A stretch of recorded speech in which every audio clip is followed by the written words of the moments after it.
Salut et bienvenue sur Bibloom Podcast, le podcast enthousiaste qui pétille, qui t'invite à te poser des questions sur la vie, à changer de point de vue et à chercher des réponses du côté de la bienveillance. J'y partage mes réflexions et découvertes personnelles en fonction de ce que je vis au quotidien et j'invite régulièrement des personnes avec qui j'ai plaisir à échanger pour partager avec toi.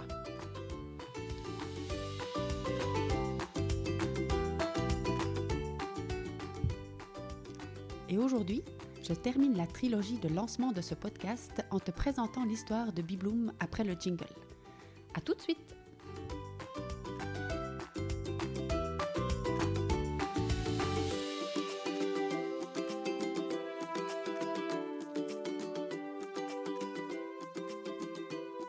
Voilà.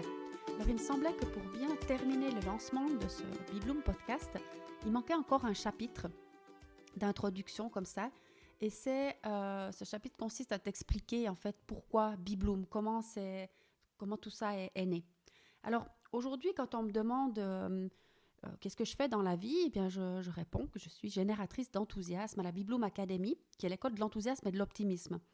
Et quand je réponds ça, eh bien très souvent dans les yeux de mes interlocuteurs, je vois comme des grands points d'interrogation dans le genre mais comment on fait pour arriver là, quoi. Alors on pose aussi souvent la question de Bibloom, pourquoi ce mot en anglais, c'est quoi l'histoire, comment tout ça s'est arrivé. Alors voilà, je vais t'expliquer. Donc en 2014, j'ai fait ce virage à 180 degrés où j'ai remis toute ma vie et mon énergie sur la nécessité de faire des transformations personnelles et j'avais aussi des antennes ouvertes donc pour de nouvelles activités professionnelles.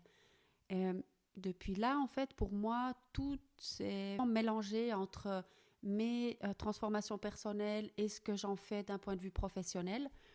Et donc, j'avais une structure qui s'appelait Bébé Gruyère jusque-là. Et à partir de 2014, quand j'ai fait les transformations sur moi, j'ai ajouté des nouvelles activités à mon professionnel. Donc, et puis, c'était des activités plutôt pour les parents d'enfants plus grands, donc dans la parentalité, et non plus uniquement dans la périnatalité. Et à un moment donné, en transmettant ces outils à des parents d'enfants plus grands, eh bien, il n'y avait plus tellement de sens. Le nom de mon activité ne faisait plus tellement de sens. Donc, j'ai décidé de chercher un nouveau nom et je voulais illustrer par le nom que j'allais trouver ou le logo et le nom, je voulais illustrer les transformations. Parce que pour moi, tout ce que j'ai fait sur moi à ce moment-là, en me libérant du poids de la négativité, du pessimisme, en travaillant sur tous ces aspects-là, j'ai découvert de nouveau la joie de vivre, j'ai découvert de l'enthousiasme, où j'ai réappris en fait à ne plus avoir peur, à être enthousiaste face au changement, à oser sortir de ma zone de confort, j'ai développé ma créativité, je suis devenue plus confiante. Donc, tout ça, c'était des belles découvertes que j'ai envie de partager, bien sûr, puisque ça fait partie de ma mission de vie, de partager mes découvertes. Et puis, je voulais que ça soit illustré dans mon logo. Et comme j'avais bien compris à ce moment-là que j'étais en train de développer des activités et ça n'allait pas s'arrêter en fait. J'allais toujours trouver des nouvelles idées. Donc il fallait que j'arrive avec quelque chose qui puisse être durable. Et pour ça, je ne voulais pas bricoler dans mon coin. J'ai fait appel à un professionnel qui s'appelle Julien Magnin de l'agence Départ, donc qui m'avait été recommandé par une amie. Et là, on a co-créé ensemble ce logo. Donc moi, pour illustrer les transformations, je voulais quelque chose qui est un mot dans lequel il y ait 2 O. Et c'était vraiment super chouette comme collaboration qu'on a fait avec Julien parce que à chaque instant, à chaque étape, j'ai pu apporter toutes mes idées et comment je voyais la suite du projet en fait. Et lui, il mettait ça en forme de manière professionnelle. Mais je me suis vraiment fait entendre en fait sur toute la démarche. Puis au début, pour trouver un mot avec 2 O, ça a été un petit peu long parce qu'on avait de la peine à trouver l'inspiration, jusqu'au jour où Julien est arrivé avec Bloom. Et là, Bloom, donc ça voulait dire fleurir, pour la fleur, ou fleurir. Puis il dit, mais ça, c'est magnifique parce que moi, j'ai su tout de suite que c'était le bon mot parce qu'en faisant toutes ces transformations sur moi, je me suis vraiment sentie m'épanouir. Je me suis sentie comme une fleur qui était prête à éclore et puis qui enfin avait éclos. Et donc ça correspondait parfaitement à ce que je voulais. Et puis, Bloom, ça ne suffisait pas parce que moi, j'avais fait ça, j'avais compris ça, mais si je voulais transmettre des outils, simplement avec Bloom, ça voulait comme dire que je pouvais faire à la place de quelqu'un d'autre. Et ça, c'est jamais possible. Personne ne peut faire le chemin pour quelqu'un d'autre. On peut seulement transmettre, aider, soutenir. Mais du coup, c'est devenu Be Bloom parce qu'en fait, c'est toi qui vas devoir faire le job. Tu peux venir chercher chez moi des informations si tu penses que je suis la bonne personne pour toi, mais le job, tu dois faire toi-même, donc Be Bloom. Et puis après, le slogan, ça s'est complété par Be Bloom, Free Yourself, donc épanouis-toi, libère-toi, parce que ça aussi, c'était ce que j'avais ressenti, moi. En faisant tout ce travail, je me suis libérée d'un grand poids, d'un grand nuage sur mes épaules, libérée de beaucoup de peur, je me suis libérée de pas mal de fausses croyances. Alors, je n'ai pas tout libéré encore, de loin pas. Ça, c'est le travail de toute une vie. Mais enfin, j'ai fait des pas de géant, en fait, dans cette direction-là. Et puis, ça continue de jour en jour. On libère, on libère, on libère. Il y a encore un grand travail. Donc voilà, le logo, c'est devenu, le slogan et le logo, c'est devenu ça. Be Bloom, Free Yourself. Et puis, par rapport au fait que c'était en anglais, eh bien, je me suis effectivement posé la question, est-ce que c'est bien, c'est pas bien, on est en Gruyère. Puis effectivement, plusieurs personnes m'ont un peu interpellée à ce sujet-là. Pourquoi c'est en anglais? Mais ça correspondait bien à mon parcours aussi, parce que en ayant passé du temps en Écosse, en ayant travaillé dans l'hôtellerie, j'ai un grand intérêt pour les langues, notamment l'anglais. J'ai passé pas mal de temps aussi auprès d'un partenaire qui était canadien, donc on parlait aussi en anglais. Donc pour moi, le fait que ce soit en anglais, c'était tout à fait ok, ça me correspondait bien aussi, quand bien même, effectivement, tout le monde ne parle pas anglais, mais j'étais complètement confortable avec ça. Et puis après, alors, comme je voulais illustrer la transformation avec les deux O, eh bien, ces deux O sont devenus les deux yeux d'un personnage. Ce personnage, on l'a complété en mettant un sourire en dessous.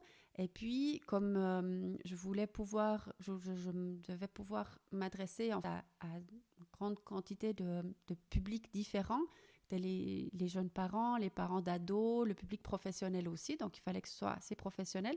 Mais on a rajouté sur la tête de ce petit personnage, on a rajouté comme une petite crête comme ça, et ça c'était vraiment super. C'est ma fille aînée qui a eu cette idée en me disant « Ah ouais, mais ça c'est cool pour ce qui concerne les ados ». Et puis, ce petit personnage, je l'ai renommé le Bloomy. Enfin, on a aussi eu l'idée, je crois que c'est devenu d'ailleurs aussi de Julien, de lui donner un nom. Et on l'a appelé le Bloomy. Et ce Bloomy, maintenant, il se retrouve sur les bracelets que je donne aux participants à mes ateliers. Donc, j'ai un petit bracelet avec le Bloomy et puis le slogan, donc Be Bloom, Free Yourself. Et ce Bloomy, en fait, le bracelet, quand on le porte, on le porte toujours de telle manière que le Bloomy soit contre nous. Parce qu'il a vraiment un rôle. Ce Bloomy, il vient nous rappeler à chaque instant qu'on est la personne la plus importante pour nous-mêmes, on est la première priorité, on est la personne qu'on doit traiter le mieux dans toute notre vie. Et faire ce travail de se mettre en priorité, avec pour but en fait aussi, le sens que ça fait de se considérer comme prioritaire, là, c'est pas par pur égocentrisme, hein, c'est juste par compréhension que quand on fait ce travail-là, qu'on comprend l'importance de se mettre au centre et de prendre soin de soi, eh bien on peut donner beaucoup plus à son entourage et à la collectivité. Donc en faisant tout ce travail, on va aussi réussir à trouver quelle est notre mission, on va réussir à trouver nos talents cachés, nos dons, réussir à comprendre qu'est-ce qu'on fait là en fait pour pouvoir le retransmettre, pour pouvoir se positionner dans cette case-là qui est la bonne pour nous et donner le meilleur de nous-mêmes à la collectivité. Et le Bloomy, eh bien, quand on le met contre soi, il nous sourit. Et quand on le met on le tourne vers l'extérieur, c'est-à-dire qu'on va plutôt consacrer notre temps à faire du bien aux autres plutôt qu'à nous en priorité, eh bien, le Bloomy, il nous fait la tête. Parce que vous aurez peut-être vu que quand on le tourne, ce personnage, eh bien, il boude. Vous pouvez le voir aussi là sur les petites vignettes du podcast. Si vous le retournez, eh bien, il fait la tête, le Bloomy. Et donc ce Bloomy, il a aussi pour mission de nous encourager parce que parfois, voilà, on fait le job, on s'y met, on veut avancer dans notre vie, on veut se transformer, tout ça. Puis parfois, on trébuche, parfois, on n'arrive pas comme on veut. Parfois, c'est quand même difficile, c'est quand même lourd sur nos épaules. Et ben, le Bloomy, il est là, toujours souriant, toujours à côté de nous. Il nous soutient, il nous encourage. Il nous dit, c'est pas grave si on a trébuché. Euh, Continue ton chemin, baisse pas les bras, vas-y. Enfin, c'est un petit peu ça son rôle. Et donc, là, on était encore à ce stade-là, j'en étais encore à Bébé Gruyère et Be Bloom for Yourself. Et puis à un moment donné, à peu près 2 ans plus tard, quand mes activités se sont encore développées, eh bien, c'est comme je l'ai expliqué dans l'épisode 2, je ne vais pas trop m'attarder, mais ça suffisait plus, enfin ça faisait plus tellement de sens d'avoir ces 2 structures. Et donc, j'ai dû les regrouper. Et l'évidence, eh bien, c'était de mettre un toit sur toutes les activités et puis d'ouvrir la Be Bloom Academy, qui est donc cette structure au sein de laquelle je partage avec mes clients, où je transmets à mes clients des outils qui leur permettent de se sentir bien, quelles que soient les circonstances qu'ils ont à traverser dans leur vie, à apprendre à voir le verre à moitié plein, que ce soit des parents de bébés, en fait, ça c'est devenu Be Bloom Baby, des parents d'enfants un peu plus grands, Be Bloom Family, des personnes qui interviennent en milieu professionnel, donc Be Bloom at Work, et puis tout un chacun qui recherche en fait des pistes pour avancer sur son chemin, sur le chemin qui est le sien. Et ça, c'est Be Bloom for You. Donc voilà, la Be Bloom Academy, ce que c'est et de quelle manière c'est lié à mon propre parcours. Alors, c'était vraiment chouette pour moi de te partager cette histoire-là. Et puis, maintenant, ce dont je me réjouis le plus, eh bien, c'est de commencer à accueillir des gens dans ce podcast, des gens qui ont été inspirants, qui ont eu un rôle tout à fait particulier sur mon chemin.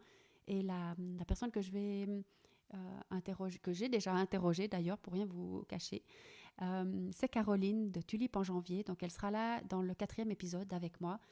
Je suis hyper impatiente de vous le faire parvenir, mais d'abord, c'est important de faire celui-ci. Et je te remercie bien d'être à l'écoute et je te souhaite une délicieuse journée. Je me réjouis beaucoup de la suite. Bye!